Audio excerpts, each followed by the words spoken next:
Good morning, everyone. It's time for us to get started. A little past time. I think the clock back there is slow. I just noticed just a couple minutes slow, which isn't bad for now, but by the end of the sermon, you will be thinking, we need that clock to be on time. All right.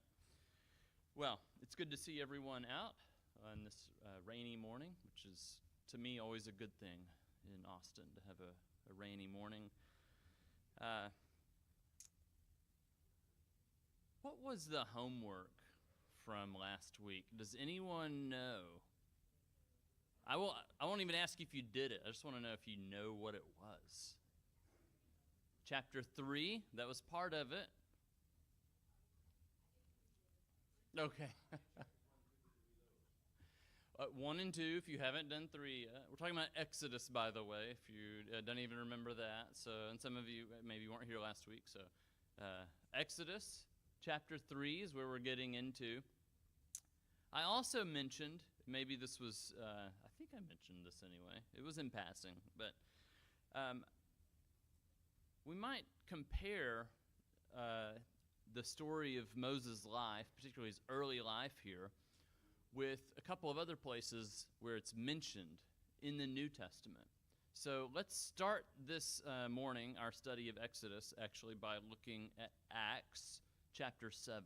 So turn with me to Acts 7 is one of these two places I have in mind. Acts 7, the context here is Stephen has been brought before the Sanhedrin, right, the Jewish council, and he is allowed to speak, and so he speaks before them and gives, if not the longest, one of the longest speeches that's recorded in the book of Acts, which has a lot, at least 30 or so speeches are recorded in this book. This is one of the longest ones, and it is, if you just look at it on its surface, kind of a history of Israel. He goes through the chronology of Israel, but most of it is devoted to Moses. So look at chapter 7 of Acts, starting with verse 20. And just skim there on your own. We're not going to read the whole thing here, but really through verse about 44. This is all more or less about Moses. So do you see anything here as you skim through that is different from, or you might say added to, the account we have in Exodus 2 of Moses?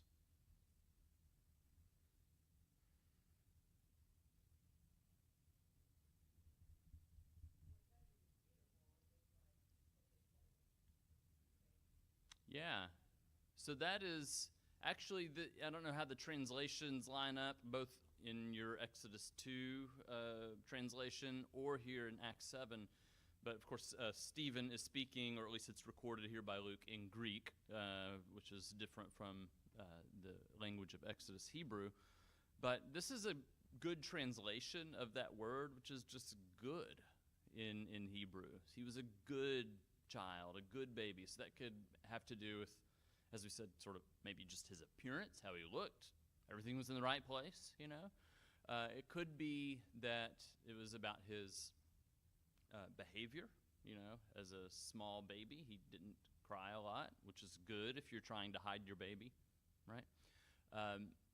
But yeah, it's a foreshadowing, as we saw last time. So he uses that. You can tell that Stephen is following the biblical text here when he uses this word here in chapter 7, verse 20, all right? That he's no ordinary child here. Really, I'm thinking of, already you see it in verse 22.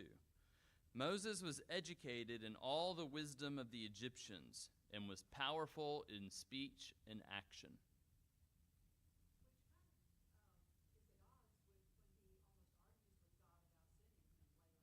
Because what does he say? Yeah, okay. So I'm going to try to do a little bit of repeating just so everybody can hear. And also, I think we're doing the classes, recording or streaming the classes as well, too. So just so everyone can hear maybe online as well. Yet to say that he is powerful in speech, at least at this stage in his life, which seems to be early here, it's only like the third sentence or so here in Acts 7 about Moses. If you read Exodus 3, you did your homework, Mary, so that's good. He says, I can't speak. I'm no good at this. All right. So what could be going on there? It could just be because he does become eloquent. He does become a spokesman for God. That it's just using the later Moses skill and putting it there. But also that he was educated in all of the wisdom of Egypt. It doesn't say that in Exodus 2. I don't remember reading that in Exodus 2, okay? So this is one of those cases of, remember how I've talked about how movies about Moses and the Exodus story can sort of, unbeknownst to us, maybe influence the way we read this story? Well, it could be that even the New Testament is influencing some of that, all right? So there's a little bit of, at least here with Stephen, seems to be reading between the lines. Probably, if Moses was part of Pharaoh's household, at least of his daughter's household, then most likely he was reared with an Egyptian and royal, the best education, which would have been Egyptian wisdom. But I'm just saying that's not there in the text of Exodus. And so we think about that probably as we think about Moses' upbringing and just wondering what that was like and how his Egyptian upbringing sort of compared to and related to his Israelite heritage. What else here? Stephen, I will say, also Acts 7, at least in the Bible, is the first one to discuss Moses' life in 3 40-year periods. So we think about that. We get that from Acts 7. Now in Exodus 7, we will see that Moses was 80 when he returned to Israel. So 80 is given to us in Exodus. But that this first part happened at 40, I believe comes here from Acts 7. All right, so you get that there, Acts 7, verse 30. Anything else from Acts 7 that you see? Go ahead.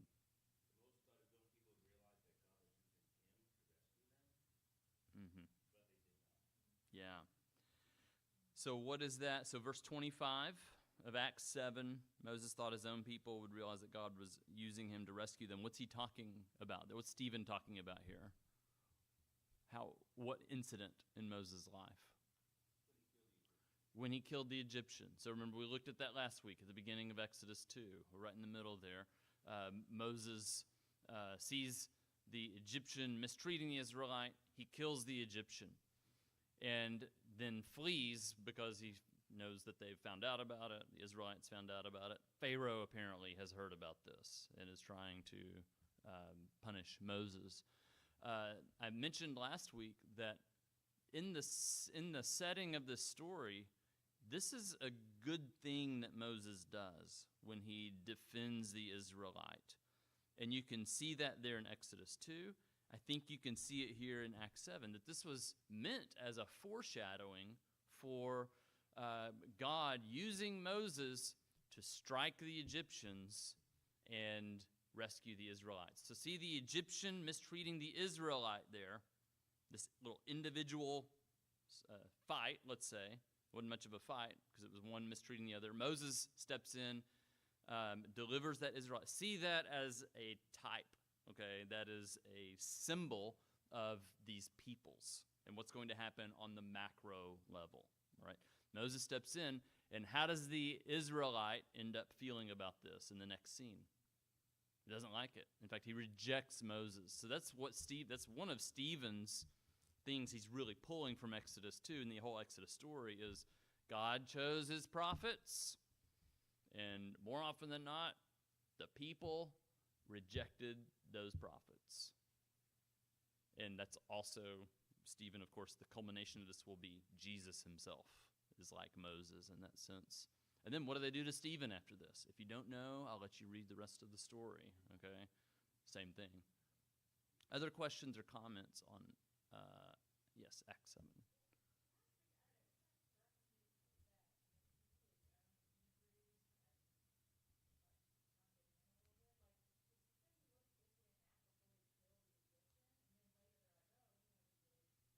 Yeah.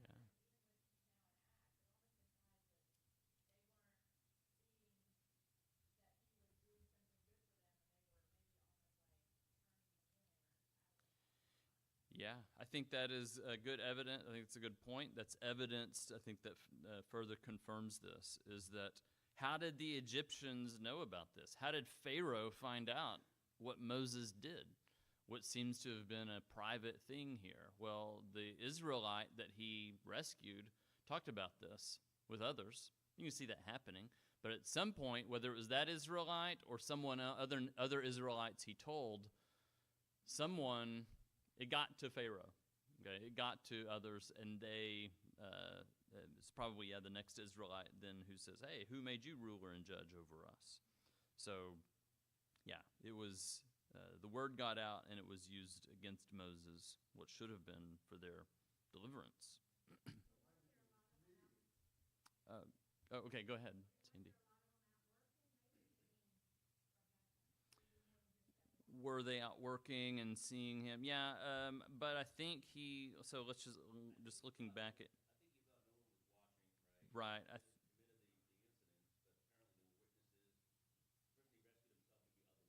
Yeah, and the idea is from Exodus 2:12, glancing this way and that, and seeing no one, he killed the Egyptian.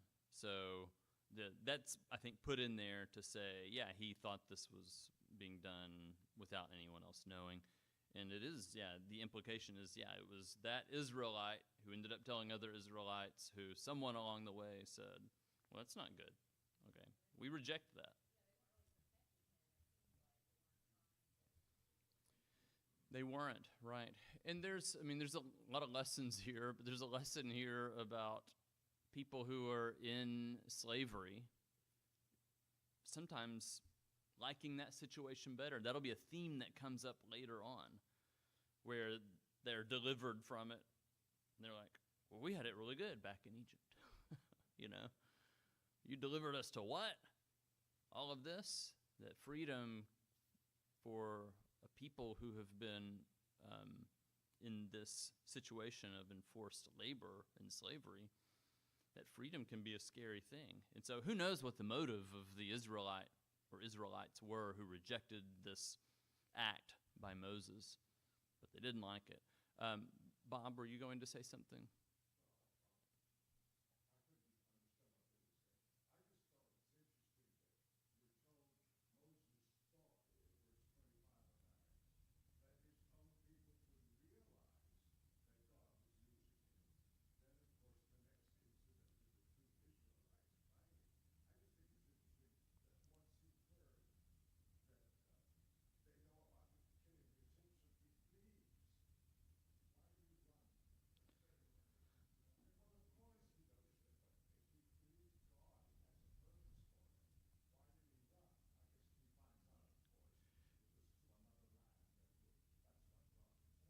Yes.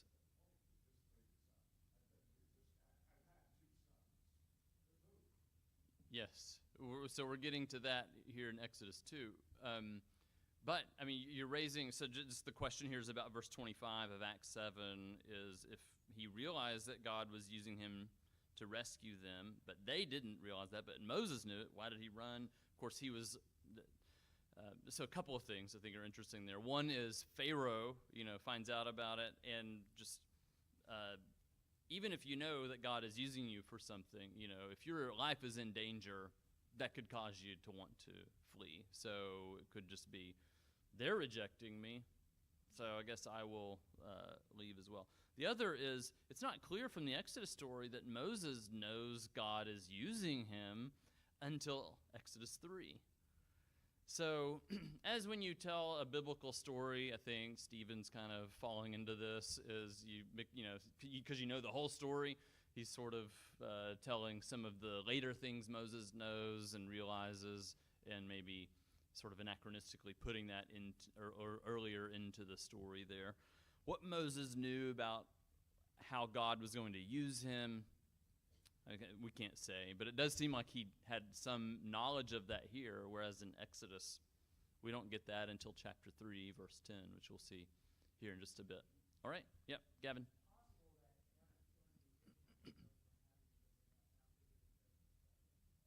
Oh, that could be a possibility too, yeah. So one reason that he's saying that the Israelites were unhappy with Moses is that they were going to suffer from this. And we do see some of that later when Moses comes back and says, let my people go and do this and that. Pharaoh does crack down on them. So that's certainly a tactic that they may have feared. All right. So that's Acts 7. Briefly, we can look also at, oh, yes, go ahead, Marvin.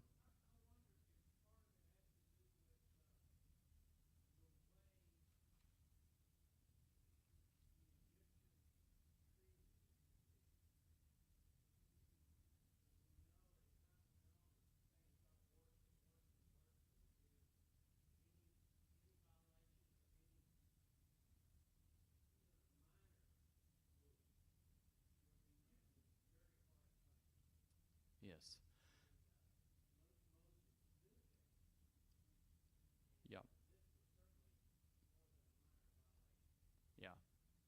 So the comment is that the Egyptians were becoming more and more harsh, and Pharaoh, of course, sort of capricious in his cracking down. So, yeah, all of this is sort of typical dynamic here that I think not surprising. Hebrews chapter 11 is the other place. It's shorter, so if you want to turn to Hebrews 11, again, this is the sort of hall of faith where the writer is saying by faith, and he does the same thing. He goes through sort of Israel's chronology here. And Moses gets the share here in Hebrews 11, verses 23 through about 29 is the story of Moses and the Exodus. So just skim through those few verses, and what do you see different here?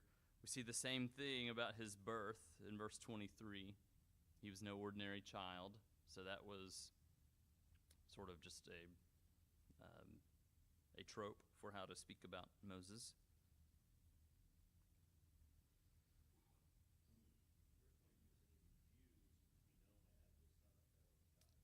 Yeah.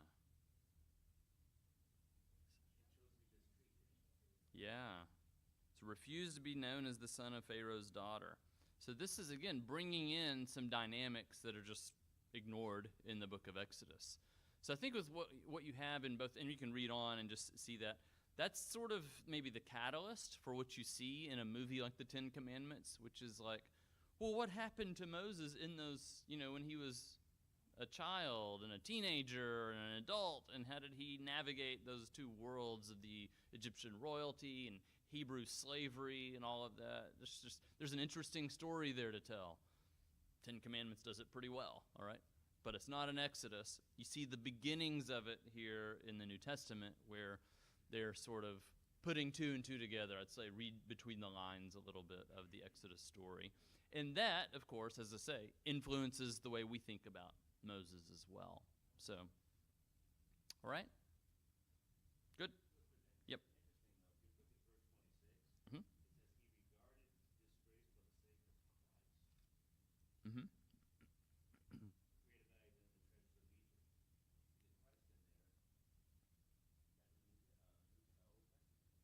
Yes. So perhaps one of the most, if we want to say, anachronistic or just sort of out of place things from our sort of modern reading, and that is verse, if you couldn't hear, Michael says from verse 26, that Moses regarded disgrace for the sake of Christ as of greater value than the treasures of Egypt. He was looking ahead to his reward. So again, you want to go back and say, did he know about the eternal reward that Hebrews is talking about here? And did he know about the Messiah, which is what this word Christ means?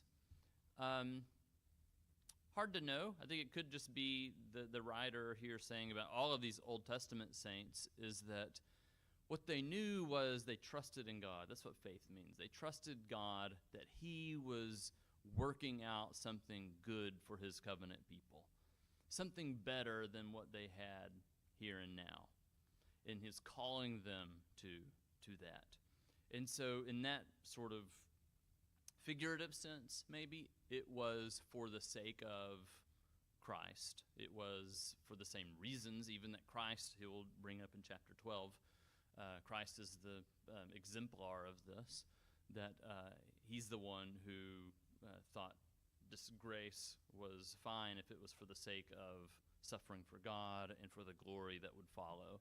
In that sense, it was for the sake of Christ, yes?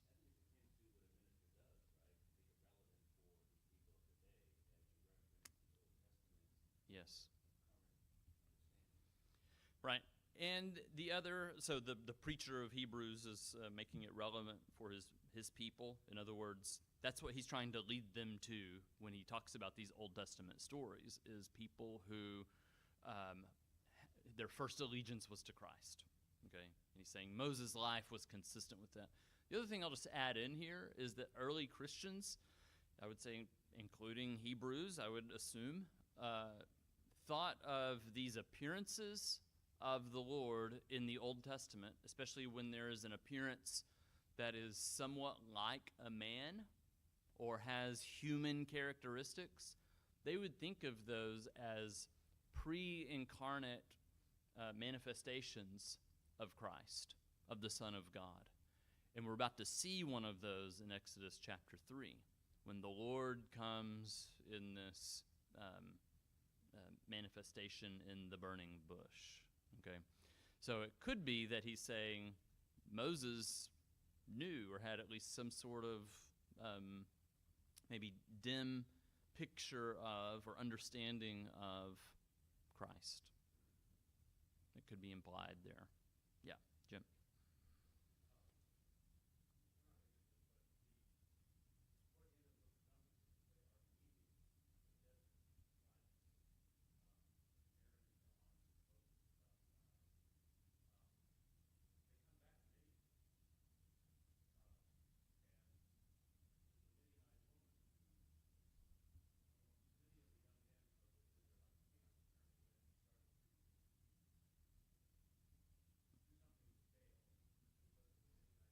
Mm.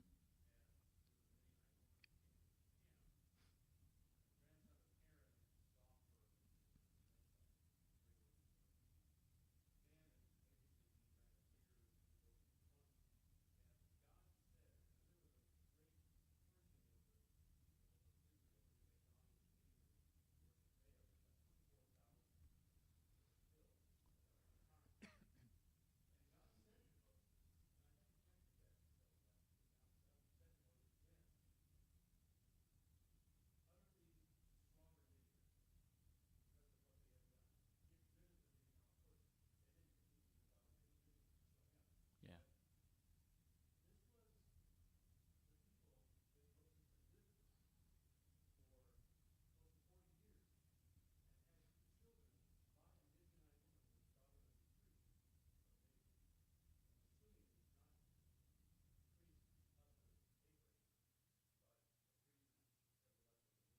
Mm-hmm.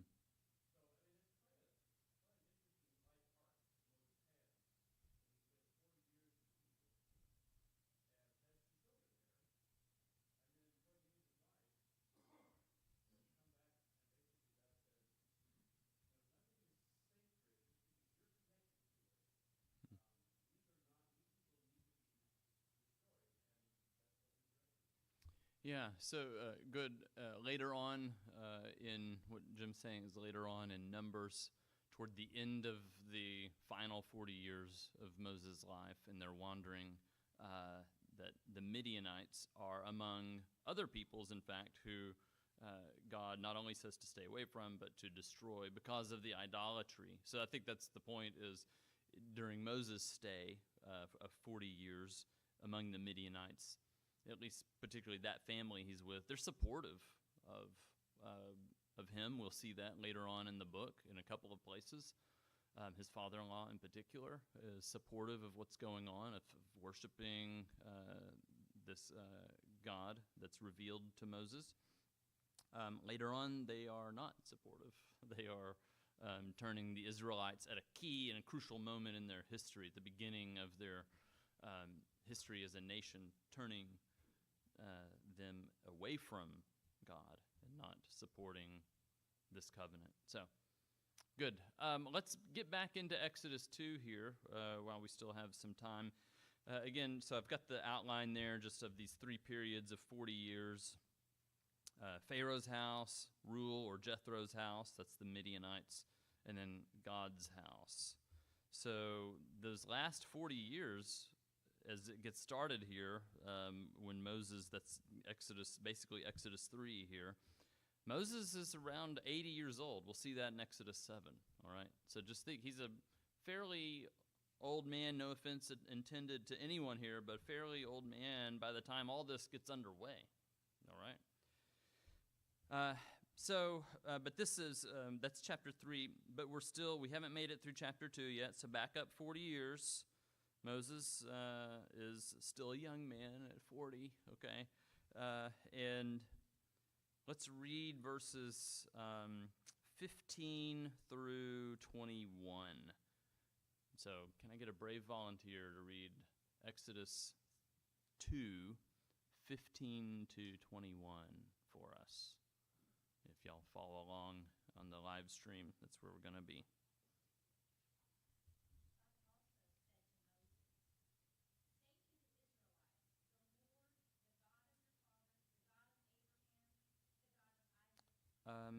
I'm sorry, Sharon. Chapter 2. I may not have been clear. Yeah. No, you're good. Chapter 2, 15 to 21. Yep.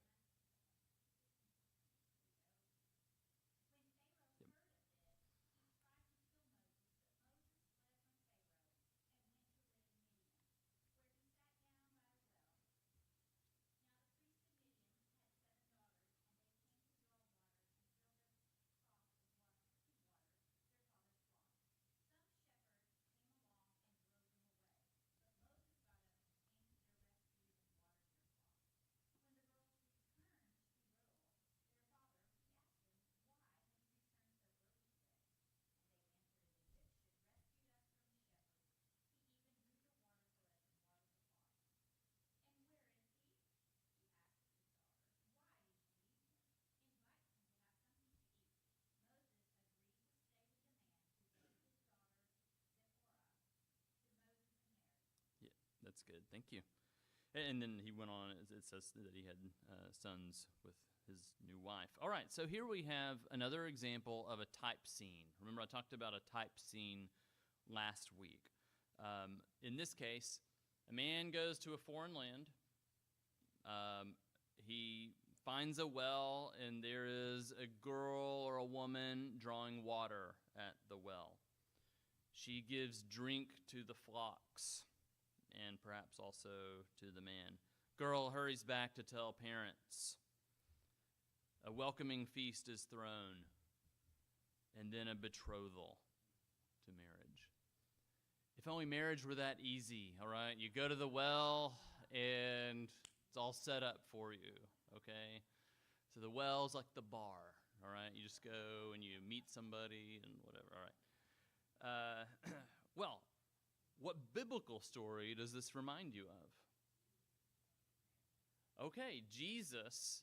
I wasn't even going there yet, but that's where we're headed. You're exactly right. First, if you're just reading in Genesis, you see this twice. Isaac, but actually in the person of Abraham's servant, Eliezer, goes to find a wife for Isaac, and he goes to the well. All right, this is Genesis 24, verses 10 and following. And Rebekah is the one that Isaac finds there. In Genesis 29, Jacob goes to a faraway land, goes to the well, and lo and behold, Rachel comes with the flocks to give them drink. And that's the one he will end up marrying 7 years after he Well, I guess he married at the same time, had to work 7 years and then 7 more. But, okay, so this is a type we've already seen twice if you're reading through Genesis and Exodus. I think, as Sharon was saying, that when you look at John chapter 4, we have this scene of Jesus going to a well in a faraway land. He's traveling in Samaria. That's, setting up potential scandal there in some ways with that story because of what a reader of the Bible would have been expecting with this type scene. And they do talk about, sort of her married life and her husband or husbands that she has had. I won't get into that story, but she goes back home, the Samaritan woman, and tells the good news, right? And all the people come out. The town invites him in to their home for hospitality. So I think, John 4 is a bit of an allusion, or at least evoking of a type scene like this. All right, so what do we learn about Moses here? What you want to look for in these type scenes is particularly the different detail. And what's different here in the Moses story is him fighting away this gang of people that is threatening and harassing the women. So again, here is Moses fighting against injustice, protecting the innocent. And that's consistent with the picture of Moses so far that we saw earlier in this chapter. And again, foreshadowing the kind of heart and person that God is going to take and then mold into a leader who will end up delivering his people on a grand scale. So Moses has a lot of those qualities and gifts already that God is looking for. He lacks the divine empowerment and call and words that are going to accompany his mission. All right, anything else from that passage? Let's move on to the final verses of chapter 2, verse 23. During that long period, the king of Egypt died. The Israelites groaned in their slavery and cried out, and their cry for help because of their slavery went up to God. God heard their groaning. He remembered his covenant with Abraham, with Isaac, and with Jacob. God looked on the Israelites and was concerned about them.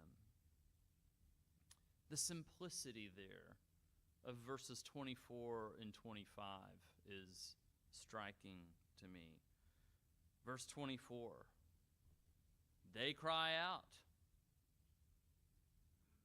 God hears. And God remembers the covenant.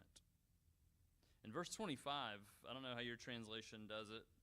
You heard the one I'm reading from, but literally in Hebrew, it's just so truncated. Here's the literal Hebrew translation. And God saw the children of Israel, and God knew. He saw, and he knew. That's it. What did he see? The children of Israel, it says. So he sees these heirs to the covenant. Right before that it says he remembered the covenant. And he sees this situation. So it's like God is doing a bit of an assessment that we did, I think, a week or two ago. It was like, how's the covenant coming along? Let's do a little, update, progress report on the covenant. Well, it's not looking good right now. The children of Israel are groaning and crying under slavery. So God remembers, and he hears, and he sees, and then it says, and God knew. What does God know? He knows they're suffering. I think also he knows what he's going to do. He knows what he's going to do about this. He knows everything. So what exactly it means, I'm Not sure unless your translation sort of interprets that for you. But I do note that God has been pretty quiet in this story so far. We've only seen God once before this in Exodus, and that is when he blessed the Hebrew midwives who saved the children. Otherwise, it's just a bunch of stuff that's happening, but God is not really mentioned. And so you think, does he not care? What's going on here? No, he's there. But now the time is right. So the right factors have converged. The new Pharaoh's continued oppression, Moses' character development. And I mean that in a couple of ways. One is just literally, you see a character just from the story being developed here. And we know something about Moses and what he prioritizes and thinks and how he acts. But also just the development of his virtue. Okay, so that's happening. The leader is being developed. Israel is crying out. This is a turning point in the text, right here at the end of chapter 2. This is a hinge. Everything so far has been set up for now what God is going to do. It's setting us up for something good here, all right? So we could just back up for a moment at this, particularly at the end here of Exodus 2, in these 2 or 3 verses that we just read, and say, what does this tell us about our relationship with God? Darren?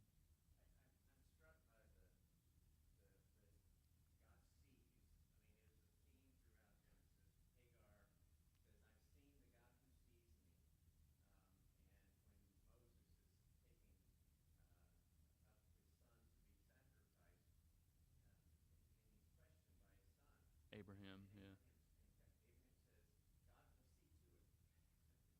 Mm. Yeah.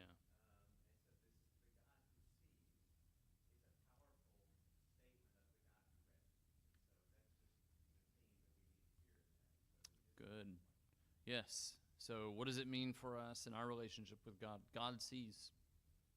He sees and then provides and acts. But he sees. He knows. He sees the suffering of his people still today. And he hears. Yes. So what does that say about prayer? They cry out to God, and this is now God's response to that. So that could be another question we could ask here. All right, Jim?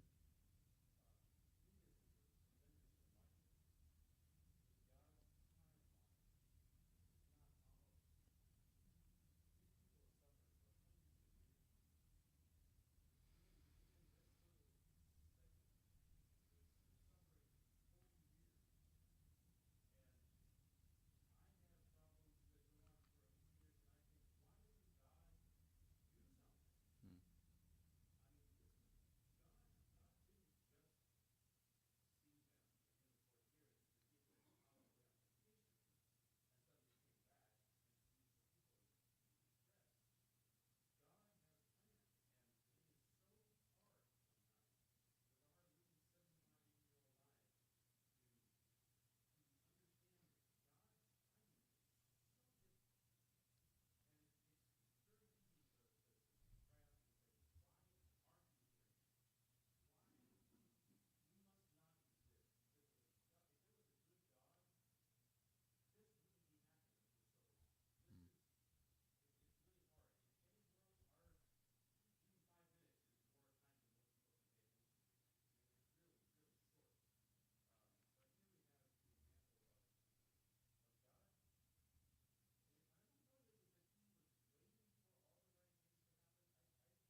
So good. God's timing, different from ours.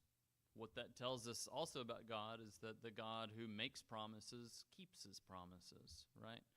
Even when it seems like like you say, in our limited perspective, that God is absent or doesn't care, that's not true.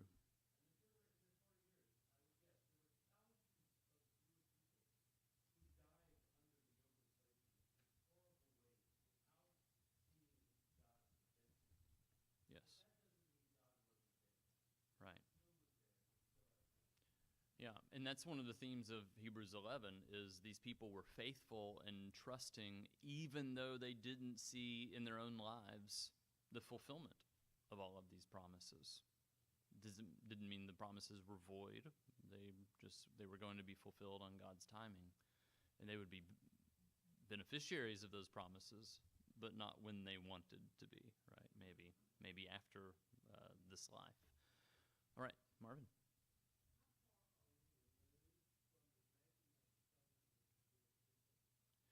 How far are we removed from the covenant, making of the covenant with the Jewish people? Well, Abraham would have been the origin of that, and that would have been centuries before this. So 400 years, it says in one place. Don't remember where that is, but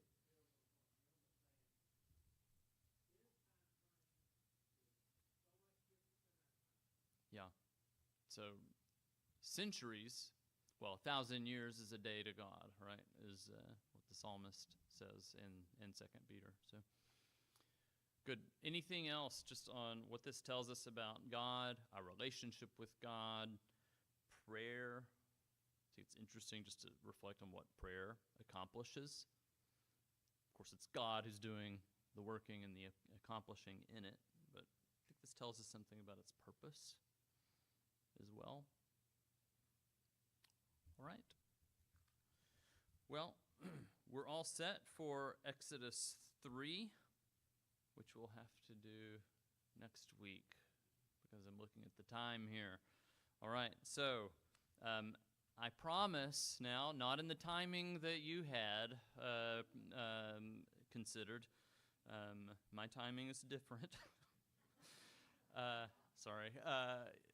We were going to get to 3 today, but didn't quite make it. But that's okay. We're definitely going to start 3 next week and hopefully get into 4 as well. So if you didn't do the homework of chapters 3 and 4, you have another chance now. That's right. Always there is mercy. So thank you, though, for the discussion. Let's end our time here before worship with a prayer.